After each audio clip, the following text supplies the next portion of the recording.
Hi everyone, welcome to Imaging Study. Today we are going to see a case of elongated gallbladder. When the gallbladder length becomes more than normal, that is more than 10 cm, then it is called the elongated gallbladder. A 52 years old male patient came for routine abdominal ultrasound scanning. Let's see what we have got on ultrasound. Here you can see an elongated gallbladder. The lumen is not distended, rather the length is more than normal limit. And you can see the fundus of the gallbladder crosses the lower pole of the kidney and also the inferior margin of the liver. The lumen appears clear and the wall thickness is within normal limit. So this is a case of elongated gallbladder, which is actually a normal case. Sometimes the gallbladder may become more elongated that you may find the fundus of the gallbladder at the iliac fossa.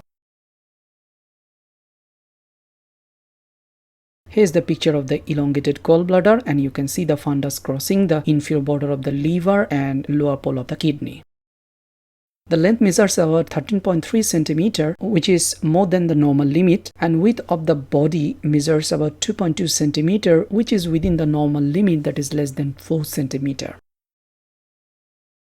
So in summary, the gallbladder is elongated, measuring about 13.3 cm in length with normal wall thickness and clear lumen.